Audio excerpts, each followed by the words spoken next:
تمام دوسرے فنون لطیفہ کی طرح ہماری کلاسیکی موسیقی میں بھی مختلف مکاتب فکر پائے جاتے ہیں۔ موسیقی کی اصطلاح میں انہیں گھرانہ کہا جاتا ہے۔ مثلاً قوال بچوں کا گھرانہ، دہلی گھرانہ، آگرہ گھرانہ، کیرانہ گھرانہ، پٹیالہ گھرانہ، شام چوراسی گھرانہ، تلونڈی گھرانہ اور سینیوں کا گھرانہ۔ ان میں قوال بچوں کا گھرانہ قدیم ترین سمجھا جاتا ہے۔ اس گھرانے کے متعلق موسیقی کے حلقوں میں یہ روایت ملتی ہے کہ تقریباً 800 سال قبل اس گھرانے کی بنیاد عظیم مسلمان موسیقار، صوفی اور شاعر حضرت امیر خسرو رحمۃ اللہ علیہ نے رکھی تھی۔ قوال بچوں کے گھرانے کی تاریخ اور ان سے متعلق دوسری معلومات حاصل کرنے کے لیے آج ہم نے اپنے اسٹوڈیوز میں استاد منشی رضی الدین احمد خان کو دعوت دی ہے، جن کا تعلق قوال بچوں کے گھرانے سے ہے۔ منشی رضی الدین احمد خان صاحب کو ان کے فن کے اعتراف کے صلے میں 1989 میں حکومت پاکستان کی جانب سے صدارتی تمغہ حسن کارکردگی دیا گیا ہے۔ آئیے گفتگو کا آغاز کرتے ہیں۔ جناب رضی الدین احمد صاحب، سب سے پہلے تو میں یہ معلوم کرنا چاہوں گا کہ بظاہر جیسے قوالی یہ قول سے عبارت ہے اور اس کا فاعل جو ہے وہ قوال ہے، لیکن یہ تو ایک اس کے لغوی معنی ہے، ایک اصطلاحی معنی ہے۔ قوالی سے دراصل مراد کیا ہے؟ جیسے آپ نے خود فرمایا، قول سے فاعل قائل، قوال صیغہ مبالغہ قائل یعنی فاعل کا مبالغہ ہے۔ اس کے اندر اپنی ایجاد کے وقت حضرت امیر خسرو رحمۃ اللہ علیہ نے ایک یائے ترکیبی داخل کی، جس سے قوالی قوالی کا لفظ ایجاد ہوا۔ آپ نے دیکھا ہوگا تمام شعراء کرام آج بھی اور قدیم بھی خصوصی تراکیب کو بنا کر اور ان کو پیش کر دیتے ہیں اور وہ سند بن جاتی ہیں۔ لہذا اس لفظ قوالی کو سب سے پہلے حضرت امیر خسرو رحمۃ اللہ علیہ نے تشکیل دیا اور لوگوں سے متعارف کرایا۔ یہ تو تھا اس کا لفظی ایک قصہ۔ اس کے مضمون کو قوالی کے سمجھنے کے لیے ہم کو بہت پیچھے کچھ جانا پڑے گا۔ وہ اسباب مشاہدات جو علماء حقہ کو علماً اور عملاً حاصل تھے، اس کے لیے ایک خاص ترکیب ایجاد کی جس کو ہمارے علماء حق نے 2 مصروں میں مقید کیا ہے کہ نہ تنہا عشق از دیدہ بساکیں دولت از گفتار خیزت، کہ عشق صرف دیکھنے مشاہدہ نظری ہی سے نہیں پیدا ہوتا، بلکہ عشق محبوب کی محبوبانہ باتیں سننے سے بھی انگیز ہوتا ہے۔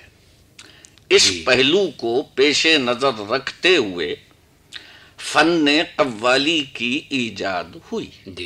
اچھا، اب اس میں ہوتا یہ ہے کہ فاعل اس کا قوال جو ہے وہ ایک لفظ کو گردان کرتا ہے تواتر سے، تکرار کرتا ہے تواتر سے، اور وہ کہتا ہے مدینہ نہ دیکھا تو کچھ بھی نہ دیکھا، مدینہ نہ دیکھا۔ اب اس کی اس نے تکرار کری 200 مرتبہ، تو سامع نے 2 4 6 مرتبہ تو اس کو رد کر دیا، 1 مرتبہ تھوڑا سا توجہ کیا، پھر اس کے بعد تکرار نے اس قدر اس کو توجہ پہ مجبور کر دیا کہ وہ خود بھی یہ سوچنا شروع کر دیا اس نے کہ مدینہ کوئی جگہ ہے اور اس کو دیکھنا بہت ضروری ہے۔ بے شک۔ تو قوال یعنی صیغہ مبالغہ میں تواتر سے متواتر قول کا بیان کرنے والا جی تو وہ جہت مشاہدہ جو ہے وہ تو فوری طور پر تکمیل کو نہیں پہنچتی ہے، جی مگر اس کی طرف توجہ دینے کے بعد اس کے تخیل، اس کے خیال، اس کے گمان، اس کے قیاس اور وہم میں یہ بات بیٹھ جاتی ہے کہ یہ بھی ایک کام ہے جو توجہ سے سننا، توجہ سے دیکھنے کے قابل ہے۔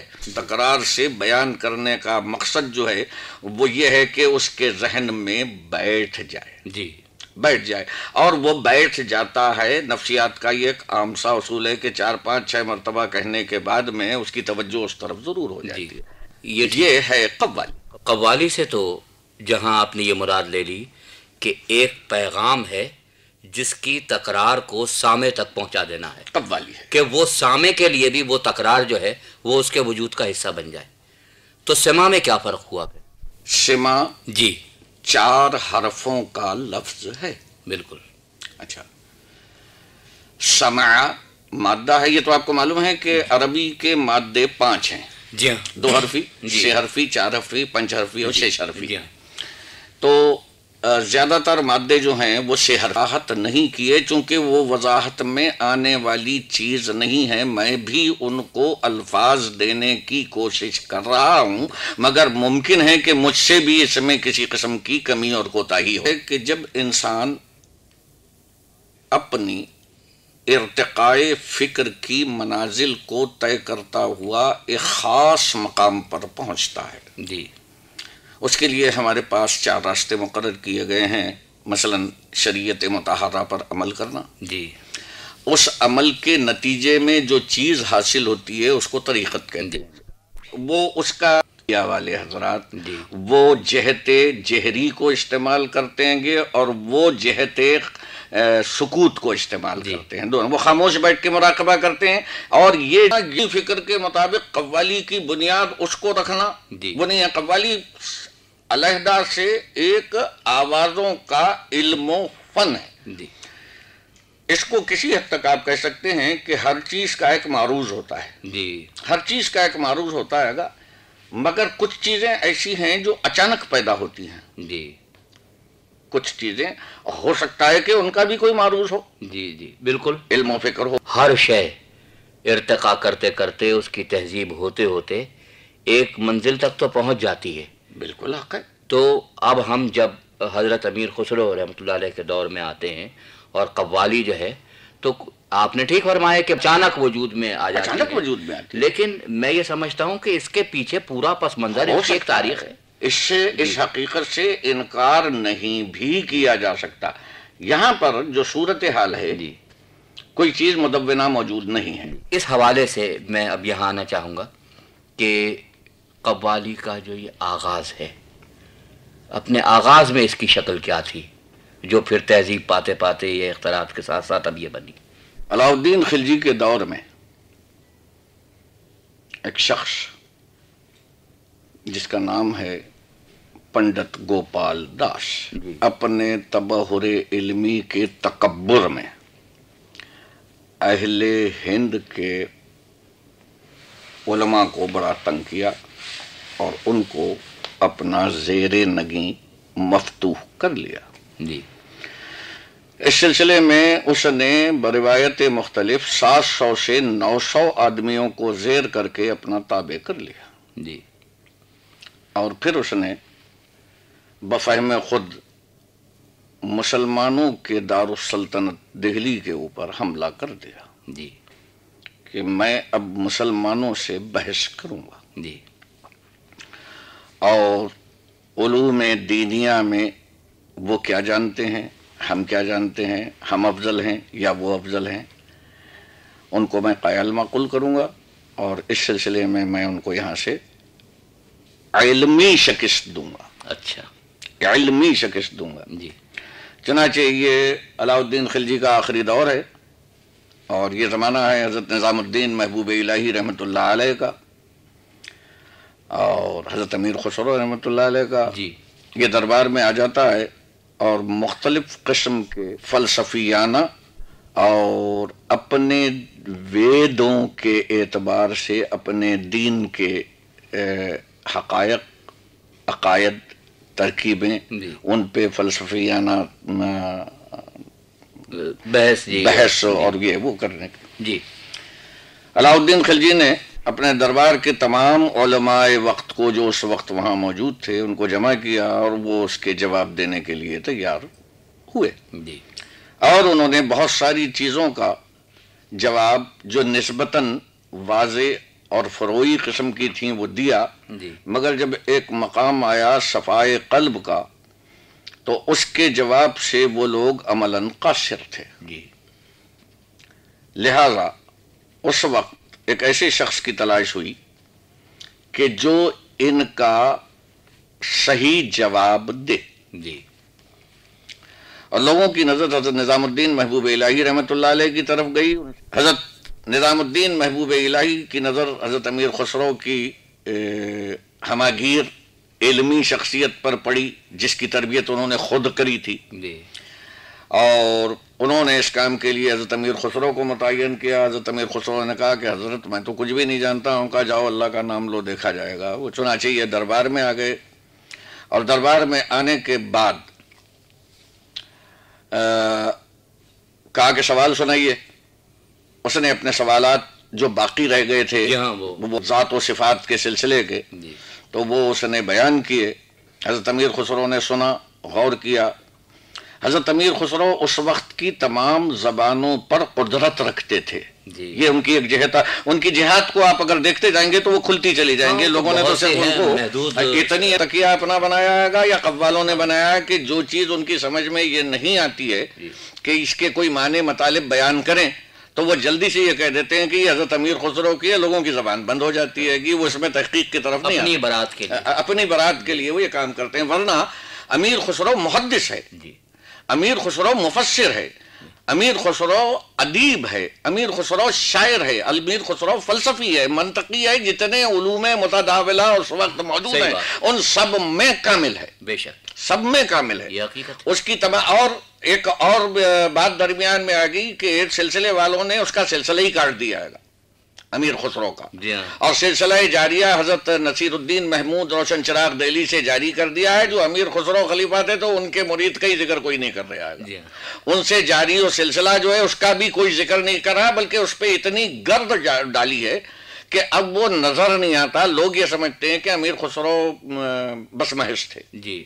ایک صاحب نے یہاں پر بحث بھی کی تھی 1975-76 کے اندر، اور انہوں نے کچھ نازیبا الفاظ امیر خسرو کے لیے استعمال کیے تھے تو مجھے بڑا سخت گرا ہوا تھا. خیر جی. تو وہ دربار میں جب سوالات پیش ہوئے تو اس کا سوال تھا جس کو میں عملاً پیش کروں گا، مگر اس وقت اس کے چند الفاظ آپ کے سامنے نمونتاً پیش کرتا ہوں. جی. گرڑ دھر گر دھر گجا دھر جے جے مادھو مد سد نم پرم پورکھ پاتک پرنم. یہ ایک شلوک ہے جو تقریباً 28,000 الفاظ پر مشتمل ہے. جی. ایک مضمون متواتر ہے. جی وہ ہے. جی. حضرت امیر خسرو رحمۃ اللہ علیہ نے اس کا 28 لفظوں میں جواب دیا. پہلے تو آپ نے 6 مہینے کی مدت مانگی کہ بھئی میں سوچوں اور سمجھوں اور اس کے بعد میں جواب. 28,000 لفظوں کا جواب امیر خسرو رحمۃ اللہ علیہ نے 28 لفظوں میں دیا. اچھا اب اس کا مطلب یہ ہے، گرڑ کہتے ہیں نیل کنٹھ کو، گج کہتے ہیں ہاتھی کو. تو وہ اس میں یہ بیان کرتا ہے کہ میں جس کی پرستش کرتا ہوں وہ نیل کنٹھ پہ بیٹھتا ہے، ہنس پہ بیٹھتا ہے، اور جناب ہاتھی پہ بیٹھتا ہے، اور اس کے گفتگو میں جادو ہے، اور وہ یہ کرتا ہے اور وہ کرتا ہے. جو بھی ان کے تصورات ہیں وہ اس کو بیان کرتا ہے گا جو صفاتی قسم کے ہیں، اور وہ آخر میں بن جاتا ہے آکار و نراکار. تو امیر خسرو رحمۃ اللہ علیہ فرماتے ہیں کہ یہ تمام صفات میرے مالک میں ہیں، یہ میرے مالک کی صفتیں ہیں. اور میرا مالک ان صفات کا خالق ہے، اور یہ صفتیں میرے مالک کی محتاج ہیں. میرا مالک ان صفتوں کا محتاج نہیں ہے. صحیح بات. تو فرماتے ہیں سبحان ذی الملک والملکوت، پاک ہے وہ ذات ملک اور ملکوت کے وجود کی ضرورت سے. بے شک یہ سبحان ذی العزت والعظمت والحیبت والقدرت والکبریاء. تو یہ ان تمام صفات کا وہ ذکر کراتے ہوئے کہتے ہیں کہ وہ ذات ان کی خالق ہے اور یہ اس کی صفت ہے اور اس صفت کا وہ محتاج نہیں ہے. صحیح بات. جتنی بھی صفات ہیں اسی کی ہیں اور یہ وہ بیان کر کے گزر جاتے ہیں. تو یہ جو 28 لفظوں میں جواب ہے دیا 28,000 لفظوں کا، وہ تو آپ کے علم میں؟ جی دونوں اللہ کے فضل و کرم. 28,000 کا بھی علم ہے اللہ کے فضل و کرم سے اور 28 لفظوں کا بھی اللہ کے فضل سے علم ہے. تو وہ آپ جی میں کسی وقت اس کو پیش کروں گا. اور نہیں اس وقت تو میں نے جیسے عرض کیا گورڑ دھر گر دھر گجا دھر جے جے مادھو بد سدنم پرم پورک پاتک پرنم دیت دم دام درم دوتی اپرم پاورد اودر درنم کمل نین کرپال کیشو کنس ہری کرنا کرنم بشو نات مہی دلن کھل دلن کرپا کرنم آہی ناتن ادکل بندن. یہ تو ایک جیسے کہتے ہیں کہ وہ چلا جا رہا ہے ایک سلسلہ. اب حضرت امیر فرماتے ہیں سبحان ذی الملک والملکوت سبحان ذی العزت والعظمت والحیبت والقدرت والکبریاء والجلال والجمال والکمال والجبروت سبحان الملک المعبود سبحان الملک المقصود سبحان الملک الموجود سبحان الملک الحی الذی لا ینام ولا يموت ولا يفوت ابدا ابدا سبوح قدوس ربنا ورب الملائکة والروح حی حی قیم قیم ننوم ننوم تنوم تنوم تنا نا نا نا نا نا نا. بے شک یہی. اور یہ ایک لمبا سلسلہ ہے. اچھا اس کو یہ جب جواب سوال ہو گئے اور وہ شخص پنڈت گوپال داس شکست خوردہ ہو گیا، وہ آخر میں اس نے اسلام قبول کر لیا وہاں پر، اور قبول کرنے کے بعد اس کا نام رکھا گیا عبد العزیز. اس نے اپنے آپ کو شاگرد ہونے کے لیے پیش کیا. جب اس نے اپنے آپ کو شاگرد ہونے کے لیے پیش کیا تو حضرت امیر خسرو نے اس کو شاگرد نہیں کیا. اچھا اس ضمن میں ایک بات رہ گئی ہے. امیر خسرو نے جب نائک گوپال شکست خوردہ ہو گیا تو اس نے اسلام قبول کر لیا. میں ان 900 یا 700 ساتھیوں کے وہ مسلمان ہو گیا اور مسلمان ہونے کے بعد اس کا نام عبد العزیز تجویز ہوا. اچھا اس ضمن کی ایک بات یہ رہ گئی ہے کہ حضرت امیر خسرو نے یہ تمام اپنی بنائی ہوئی اصناف کو خود نہیں پیش کیا بلکہ 12 خوش آواز لڑکے اس دور کے مہیا کیے. سبحان اللہ. آپ خود موضوع کی طرف آ گئے جو آج ہمارا بنیادی موضوع ہے. اچھا ان میں جی کچھ عمرائے دربار کے ہیں، کچھ صوفیہ کے ہیں، کچھ مشائخ کے ہیں، کچھ عامی ہیں. جی